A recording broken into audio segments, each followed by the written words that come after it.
Es un gusto estar con ustedes. Soy Paula Jiménez Correa y les doy la bienvenida a Así es Asia, el magazine semanal de France 24 que aborda las múltiples realidades de este continente. Estos son nuestros titulares. El expresidente de Filipinas, Rodrigo Duterte, fue arrestado y deberá enfrentar cargos ante la Corte Penal Internacional por crímenes contra la humanidad en el marco de su guerra antidrogas durante años. Es acusado del asesinato de miles de supuestos consumidores y traficantes de drogas.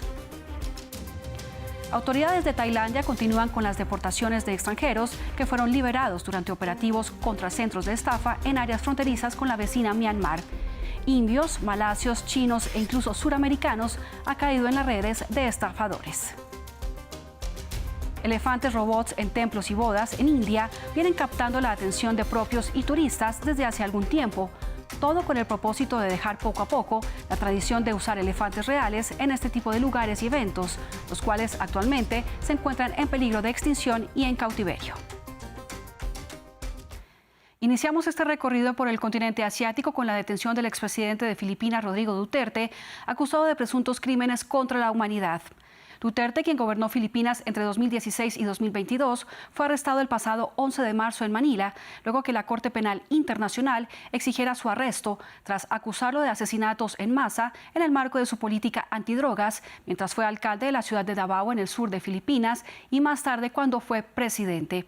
De acuerdo con datos oficiales, durante sus 6 años en el cargo, 6.200 sospechosos fueron asesinados durante operaciones antidrogas, pero activistas y organizaciones de derechos humanos señalan que esa cifra podría llegar a 30.000.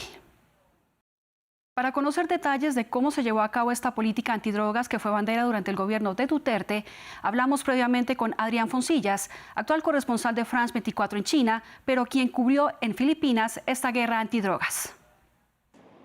A Duterte se le puede acusar de muchas cosas, pero no de incumplir sus promesas. Él ya adelantó que sería feliz matando a los 4 millones de drogadictos filipinos, prometió llenar la bahía de Manila de cadáveres y aconsejó abrir funerarias como negocio de futuro. Su plan cuando llegó a la presidencia era replicar a escala nacional la receta empleada en la alcaldía de Davao, su ciudad natal. No se le discuten los logros, consiguió que los crímenes cayeran casi al cero, pero sí sus métodos, los mismos que después sufrirían los filipinos durante 6 años. Las cifras oficiales arrojan 6.200 muertos durante su mandato. Todos ellos serían drogadictos y traficantes que se empeñaban en recibir a tiros a la policía y no había más remedio que abatirlos. La ausencia de policías muertos acreditan a los criminales filipinos como los de peor puntería del mundo. Es más verosímil la versión de activistas y organizaciones de derechos humanos. No fueron 6.000 sino 30.000 víctimas de asesinatos extrajudiciales a manos de la policía o de escuadrones de vigilantes que disfrutaron de impunidad absoluta. Todas las encuestas sentaban durante su mandato que los filipinos sabían de esos excesos y a la vez todas las encuestas mostraban el apoyo masivo a sus políticas. Al fin podemos caminar tranquilos por la calle, le decían a este corresponsal en aquellos años, incluso en los barangays o distritos más pobres que concentraban la mayoría de muertos. Y es que Duterte fue el producto más perfeccionado de populista. Triunfó en un país hastiado de políticos anodinos que nunca resolvieron los problemas enquistados, especialmente el de la adicción al shabú, la baratísima y ubicua metanfetamina. Duterte, como años más tarde, Nayib Bukele en El Salvador, es un recordatorio de los muchos sacrificios que está dispuesto a aceptar un pueblo, de su capacidad para mirar hacia otro lado a cambio de que le den seguridad. Duterte, de 79 años, podría convertirse en el primer expresidente de un país asiático en ser juzgado por la Corte Penal Internacional en La Haya. De acuerdo con la orden de arresto, Duterte creó, financió y armó escuadrones de la muerte en su guerra contra las drogas que terminaron con asesinatos de supuestos consumidores y traficantes de drogas. Durante muchos años Duterte se rió de los esfuerzos del Tribunal Penal Internacional por echarle el guante e incluso amenazó con detener a cualquier funcionario que pisara el país. Filipinas no es miembro de su tratado porque Duterte la retiró tan pronto empezó a investigarle. Fue en 2019 y asegura el expresidente que carece de competencias. Para el tribunal, en cambio, son aún perseguibles sus delitos previos, es decir, del trienio anterior, que fue el periodo más sangriento de su guerra contra las drogas. Si el tribunal tenía o no competencias era solo un debate teórico estéril mientras Duterte estaba al mando. Tampoco parecía que su relevo en la presidencia le iba a allanar el terreno al tribunal. Ferdinand Marcos Jr. insistía en que la justicia internacional no se le había perdido nada en Filipinas. Su postura respondía a la fusión Marcos-Duterte, las estirpes políticas más poderosas de las últimas décadas. El hijo del dictador, epítome del latrocinio más impúdico, se impuso en las últimas elecciones llevando a la hija de Duterte, Sara, como vicepresidenta.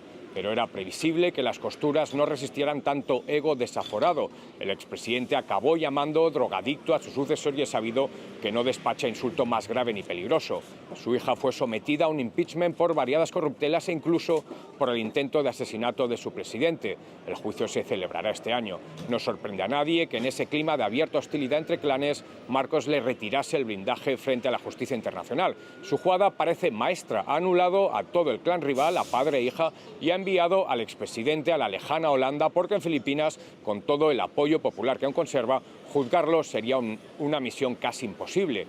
Son esas guerras intestinas de poder y no un compromiso con la justicia y los derechos humanos los que han llevado a Manila a entregar a su expresidente. Operativos encabezados por China y Tailandia desmantelaron sociedades delictivas presuntamente operadas por mafias chinas que atrajo a miles de personas con ofertas laborales falsas y luego las obligó a realizar estafas cibernéticas en el sudeste asiático. Según las autoridades, los damnificados eran de 20 países diferentes, algunos de África y otros de América Latina. Este tipo de grupos crecieron desde la pandemia y son una preocupación para la región. Ramiro Cuevar Verena nos amplía. Redadas, detenciones y repatriaciones en Myanmar y Camboya. Un operativo conjunto entre China, Tailandia, Laos y Myanmar desmanteló una organización que atraía a personas con ofertas laborales falsas y luego las obligaba a ejecutar estafas cibernéticas. El grupo delictivo, sospechado de estar bajo la influencia de mafias chinas, afectó a usuarios de todo el sudeste asiático y tenía bajo su poder a cerca de 7.000 personas, de 20 países distintos, incluyendo de África y algunos de Latinoamérica.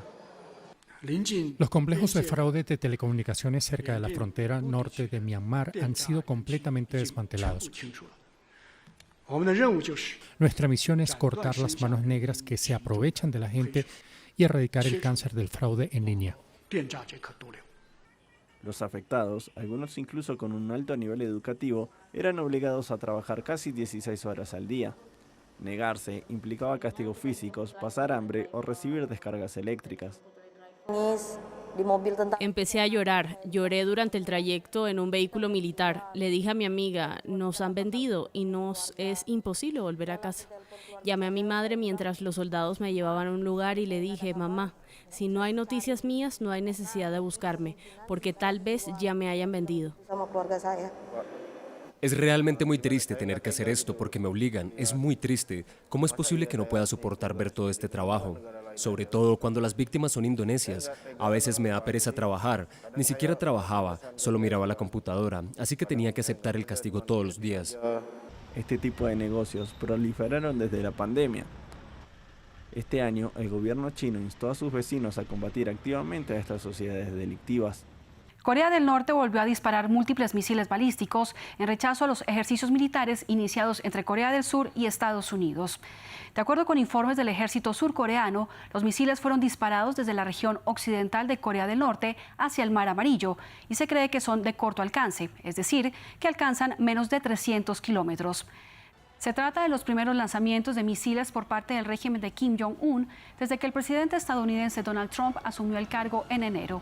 Corea del Norte ha exigido en repetidas ocasiones que se detengan los ejercicios conjuntos entre Estados Unidos y Corea del Sur, al considerarlos como un preludio de una invasión. Vamos a Corea del Sur. Allí el máximo jefe de las Fuerzas Armadas pidió perdón por el bombardeo accidental sobre una zona civil en la frontera con Corea del Norte, ocurrido el pasado 6 de marzo.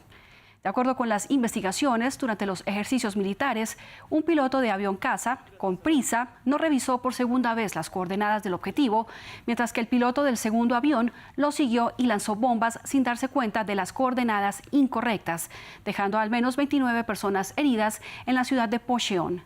Los ejercicios militares anuales entre Corea del Sur y Estados Unidos comenzaron hace unos días, aunque los que se realizan con fuego real siguen suspendidos tras este bombardeo accidental. Inclino la cabeza y pido perdón por haber destruido la vida pacífica de las personas, haberlas herido y haber dañado la propiedad debido al accidente sin precedentes de la bomba fallida.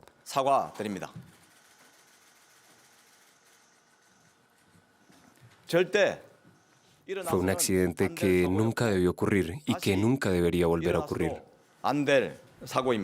En India se están utilizando robots elefantes de tamaño real en templos hindúes como parte de los rituales tradicionales, algo que los activistas en defensa de los derechos de los animales elogian como una alternativa libre de crueldad al mantenimiento de las especies que se encuentran en peligro de extinción y en cautiverio. Según el grupo defensor de los derechos de los animales, PETA, muchos de los 2.700 paquidermos cautivos en India sufren estrés físico y psicológico severo. Estos elefantes pueden expulsar agua por sus trompas y mover las orejas, pero si observan con más atención, verán que estas réplicas a tamaño real son en realidad modelos mecánicos. Los elefantes a escala se han promocionado como una alternativa a mantener en cautiverio a sus congéneres reales. Hechas de fibra de vidrio y caucho, las versiones de lujo incluyen una cabeza que asiente, ojos que giran y una cola realista. Y pueden costar más de $5.000 cada una. Empezamos como una obra de arte. Como pueden ver, hacemos más que solo elefantes. Recibimos muchos pedidos de elefantes. Aunque no pretendíamos salvar elefantes, ahora lo estamos haciendo y estamos contentos. Luego se donan a templos hindúes con la condición de que los elefantes cautivos sean trasladados a santuarios autorizados. Es común ver elefantes en cautiverio en India.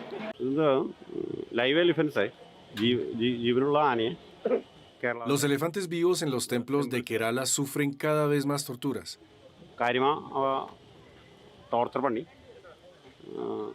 Quienes los cuidan tampoco siguen las normas. Esto no es bueno ni para los elefantes ni para las personas involucradas. Se utilizan para ceremonias religiosas y procesiones.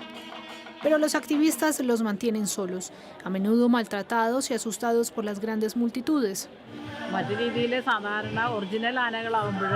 Cuando se trata de un elefante real, nos asustamos. ¿Y si se descontrola? Al ser un elefante robótico, nos sentimos mucho más seguros y podemos celebrar nuestras festividades con mucha más tranquilidad. Según activistas por los derechos de los animales, quedan menos de 50.000 elefantes asiáticos en libertad. Los activistas afirman que los modelos mecánicos podrían ayudar a prevenir la extinción de los elefantes reales. Y para el cierre les dejo este dato. China posee el ejército más grande del mundo en número de soldados activos, con más de 2 millones. Le sigue India, con cerca de 1,5 millones de soldados. En tercer lugar se sitúa Estados Unidos, con 1.328.000 efectivos, seguido por Corea del Norte, con 1.320.000, al igual que Rusia. Luego se encuentran Ucrania, Pakistán e Irán.